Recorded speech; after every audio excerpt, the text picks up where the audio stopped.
दोस्तों, जय माता दी माँ दुर्गा तेरी सदा ही जय हो। नवरात्रों में पहन लेना अपने गले में इस पेड़ की जड़ को भाग्य आपका 7वें आसमान पर होगा। जहां भी जाओगे दौलत पीछे पीछे आएगी। दोस्तों, हिंदू संस्कृति में कई तरह के पौराणिक मान्यता को महत्व दिया गया है कि कई ऐसे पेड़ पौधे होते हैं जो कि काफी शुभ माने गए हैं। कई ऐसे पेड़ पौधे होते हैं जो कि हमारे जीवन में चल रही परेशानी को दूर कर देते हैं। खास बात यह है कि पेड़ पौधे की न सिर्फ लोग पूजा करते हैं बल्कि औषधि के रूप में भी प्रयोग करते हैं। ये कई प्रकार की बीमारी को ठीक करते हैं और वेद पुराणों में भी कई प्रकार के पेड़ पौधों का उल्लेख है, जैसे कि तुलसी का पौधा है, पीपल का पौधा है। इसका बहुत ही ज्यादा आध्यात्मिक महत्व होता है। दोस्तों, अगर आपने देखा होगा, हम सब पीपल की पूजा क्यों करते हैं? हमें पीपल की पूजा क्यों करनी चाहिए? वट सावित्री जो व्रत रखते हैं, जो माता बहनें, वो पीपल की पूजा क्यों करती हैं? क्योंकि पेड़ पौधे में कुछ ऐसे अलौकिक चमत्कारी शक्तियां होती हैं जिसके दम पर कुछ समय में यानी कि कम समय में आपको अच्छे परिणाम मिलते हैं। तो आज मैं आप लोगों को नवरात्रि के समय में ताबीज में भर करके पहन लेना इस पौधे की जड़ बंद किस्मत के तले खुल जाएंगे, इस वीडियो में बताऊंगा। देखिए, ये जो नवरात्रि का समय होता है, मां नौ दुर्गा की कृपा प्राप्त करने का, इनसे आशीर्वाद प्राप्त करने का सबसे अच्छा समय माना गया है। जो व्यक्ति रिद्धि प्राप्त करना चाहते हैं, सिद्धि प्राप्त करना चाहते हैं, शुभ एवं लाभ को प्राप्त करना चाहते हैं, धन धान्य की कामना हो, धन धान्य से समृद्धि होना चाहते हैं, आरोग्य की प्राप्ति करना चाहते हैं, अगर आप चाहते हैं आपके जीवन से दुर्भाग्य दूर हो जाए, कीर्ति की प्राप्ति हो, शांति की प्राप्ति हो, आपको मान सम्मान की प्राप्ति हो, तो आप एकदम सही वीडियो में आए हैं। आपको कहीं भी जाने की जरूरत नहीं है। आज मैं आप लोगों को नवरात्रि के समय में धारण किए जाने वाली 5 जड़ के बारे में बताऊंगा। 5 जड़ में से कोई भी एक जड़ अवश्य धारण करना। जितने भी मैंने लाभ इस वीडियो में बताए हैं, वह सारे लाभ आपको मिलेंगे। पेड़ पौधों में बहुत ही ज्यादा चमत्कारिक शक्तियां होती हैं। आप माने या ना माने, हमने जीवन काल में कई बार औषधि का प्रयोग करके बहुत सारे साधक की बीमारी को भी ठीक करा है और बहुत सारे पेड़ पौधों का प्रयोग करके कई लोगों की समस्या को, जटिल से जटिल समस्या को हमने चुटकियों में समाप्त करवाया है। तो जो पेड़ पौधे होते हैं, कहीं ना कहीं धार्मिक दृष्टि से ले लीजिए, चाहे आध्यात्मिक दृष्टि से ले लीजिए, हमें फायदा पहुंचाने का काम ही करते हैं। सर्वप्रथम तो आपको नवरात्रि के 9 दिन इस पेड़ पौधे की जड़ को ले आना है।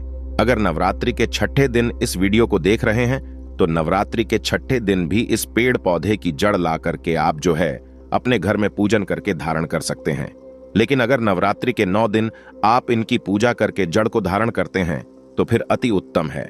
आपको वह हर सारी चीज प्राप्त होगी जो चीज आप प्राप्त करना चाहते हैं।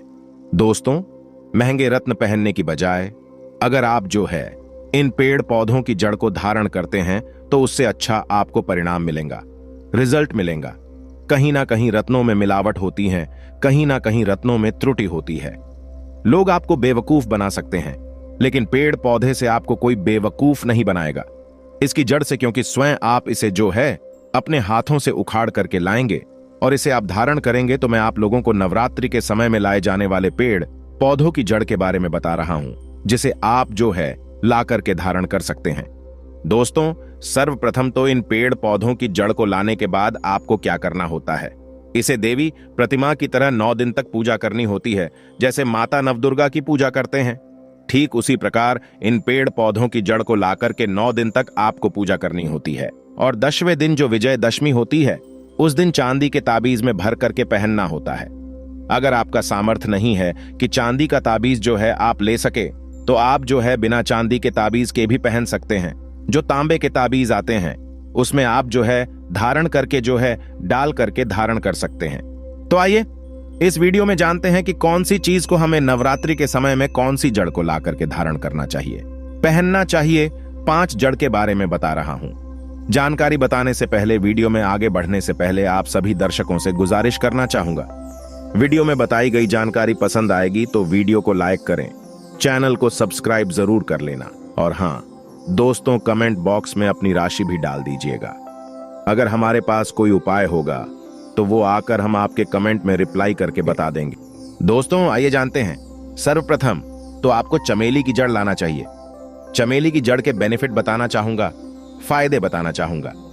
चमेली की जड़ में दैवीय शक्तियां समाहित रहती हैं। आपने देखा होगा चमेली का जो तेल है हनुमान जी महाराज को समर्पित होता है।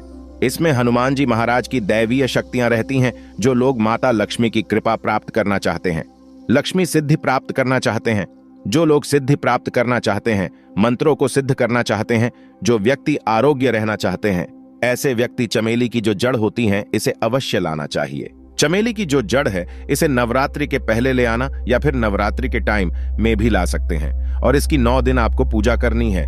9 दिन नहीं कर पाते हैं तो कम से कम 1 दिन पूजा कर सकते हैं। इसकी पूजा करने के बाद इसे चांदी के ताबीज में धारण करना होता है। आपको दशहरे के दिन इसे चांदी के ताबीज में धारण करना होता है, तो इससे दैवीय शक्ति की प्राप्ति होती है, अलौकिक शक्ति की प्राप्ति होती है, हनुमान जी महाराज की कृपा बरसती है, आप हमेशा निरोग रहते हैं। दूसरे क्रम में आता है लड़जीरा नाम का पौधा। हमारी वीडियो में देख लीजिए, इस प्रकार का होता है। लड़जीरा पौधा कई जगह इसे चिड़चिड़ा के नाम से जानते हैं। कई लोग इसे अपामार्ग बोलते हैं। अब इसे अपामार्ग क्यों बोलते हैं? क्योंकि इसके जो बीज होते हैं उल्टी तरफ होते हैं, ये सीधे नहीं रहते। आप में से अधिकतर जितने भी लोग हैं बीज देखे होंगे, फल के वो सीधे तरफ होते हैं, लेकिन ये उल्टे होते हैं, इसलिए इसे अपामार्ग कहते हैं। अर्थात ये दुनिया से उल्टा चलता है। अपामार्ग का संत महात्मा लोग सबसे ज्यादा प्रयोग करते हैं। दोस्तों, अपामार्ग जो होता है इसके बीज का खीर बना करके खाने से 30 दिनों तक बिल्कुल ही पेशाब पानी, यहां तक कि जो शौच क्रिया होती है वो बंद हो जाती है। तो साधना करने वाले जो संत महात्मा रहते हैं, हिमालय में अधिकतर हमने देखे हैं, ऐसे लोग अपामार्ग के बीज की खीर बना करके खाते हैं। लंबे समय फिर साधना करते हैं। इन्हें खाने के बाद भूख है, प्यास है या फिर एक प्रकार की शौच क्रिया नहीं सताती। तो इसे कब पहनना चाहिए, कैसे धारण करना चाहिए? तो नवरात्रि के समय में 10वीं तिथि में आपको इसे धारण करना होता है। इसके धारण करने के बाद ये शत्रु का नाश करता है। और एक खास बात, जो लोग जैसे वशीकरण प्राप्त करना चाहते हैं कि सभी लोग उन्हें देख करके सम्मोहित हो जाएं, उनके चेहरे से नजर ना हटाएं, उन्हीं की बात माने, तो ऐसे व्यक्ति जो चिड़चिड़ा है, अपामार्ग है, इसकी जड़ जरूर धारण करें। इसकी जड़ धारण करने के बाद अध्यात्म उन्नति होती है, बंद किस्मत के ताले खुलते हैं। दोस्तों, आप जहां भी जाइए लोग आपको देख करके आकर्षित होंगे, आपके बसीभूत हो जाएंगे, तो ये अवश्य धारण करें। इसे पहनने के बाद जो नवग्रह की पीड़ा होती है, नवग्रह में से किसी भी प्रकार के जो ग्रह हैं आपको गलत परिणाम दे रहे हैं, गलत फल दे रहे हैं, तो गलत फल देना बंद कर देते हैं, स्थिर हो जाते हैं।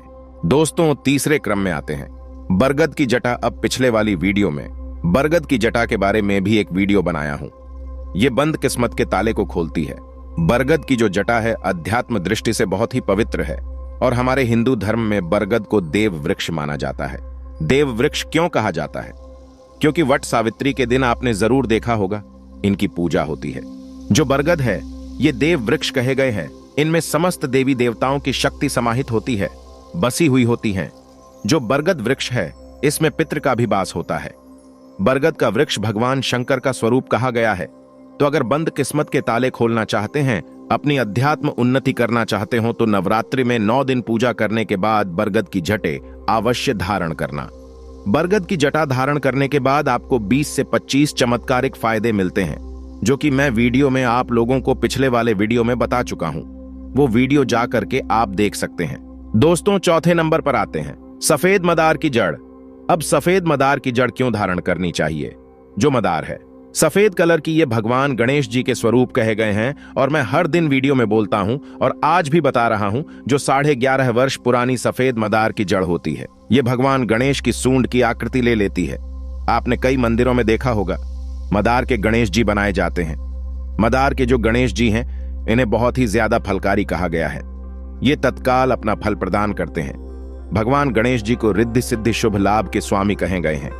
तो अगर आप रिद्धि सिद्धि शुभ लाभ धन वैभव प्राप्त करना चाहते हैं तो मदार की जड़ नवरात्रि में ले आना।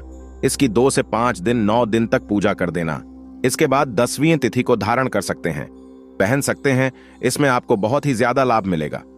जो मदार है ये भगवान गणेश जी के स्वरूप कह गए हैं और मदार धारण करने के बाद नवग्रह की जो पीड़ा होती है समाप्त हो जाती है। खासकर जो बुध ग्रह आपको गलत परिणाम दे रहे हैं तो गलत परिणाम देना बंद कर देते हैं। दोस्तों, अंतिम में आते हैं अपराजिता। अपराजिता क्यों धारण करना चाहिए? जो अपराजिता है इसके पुष्प माता लक्ष्मी को अत्यंत प्रिय हैं। अपराजिता के पुष्प माता लक्ष्मी को बहुत ही ज्यादा प्रिय है और अधिकतर लक्ष्मी पूजा में अगर आप माता लक्ष्मी को प्रसन्न करना चाहते हैं चाहकर भी माता लक्ष्मी आपके द्वार पे नहीं आ रही हैं, परेशान हो चुके हैं, जिसके कारण आपकी जो दैनिक स्थिति है खराब हो चुकी है, तो अपराजिता नाम का जो पौधा है इनकी जड़ धारण करें। इसे चांदी के ताबीज में धारण करने के बाद फिर लक्ष्मी की कृपा प्राप्त होनी शुरू हो जाती है। बंद किस्मत के ताले खुल जाते हैं। नौकरी चाहिए, नौकरी की प्राप्ति हो जाएगी। यानी कि बंद किस्मत के ताले को खोलने का काम करता है। आपकी अध्यात्म उन्नति करते हैं। मानो या ना मानो, धर्म अपनी जगह है, जड़ी बूटी की शक्तियां अपनी जगह, आप माने या ना माने वो अपनी जगह है जो लोग मानते हैं। देखिए, टोने टोटके की दुनिया में विश्वास होना जरूरी है। जो लोग मानते हैं उनके लिए भगवान है, जो लोग नहीं मानते तो पत्थर समझते हैं। यानी कि भगवान आपके सामने भी खड़े हो तो भी पत्थर तुल्य है। अगर आप भगवान को मानते हैं तो पत्थर भी आपके लिए भगवान जैसा पूजनीय हो जाता है। लोग तो भगवान श्री कृष्ण और भगवान राम को भी आज झुठलाते हैं। सब एक देव मनुष्य बोलते हैं। तो आस्था के ऊपर ये सब जितने भी मैं आप लोगों को तांत्रिक वस्तु बताया हूं, पेड़ पौधों की जानकारी बताया हूं, ये आस्था के ऊपर निर्भर करता है। आस्था है तभी ये आपको अच्छे परिणाम देंगे। आस्था नहीं है तो ये आपको कुछ भी परिणाम नहीं देंगे। तो अपना भाग्य परिवर्तन करने के लिए, अपनी किस्मत में परिवर्तन होते हुए देखने के लिए, अपनी अध्यात्म उन्नति करने के लिए ये जड़ अवश्य धारण करें। सदा आपको सुरक्षा ये प्रदान करेगी। ये जड़ मित्र की भांति मदद करती है, आपका हमेशा साथ देती है। तो ये थी छोटी सी जानकारी दोस्तों। अगर आप माता रानी को अपने घर पर बुलाना चाहते हैं तो कमेंट बॉक्स में लिखें। माता रानी आपका स्वागत है हमारे घर में। जय माता दी।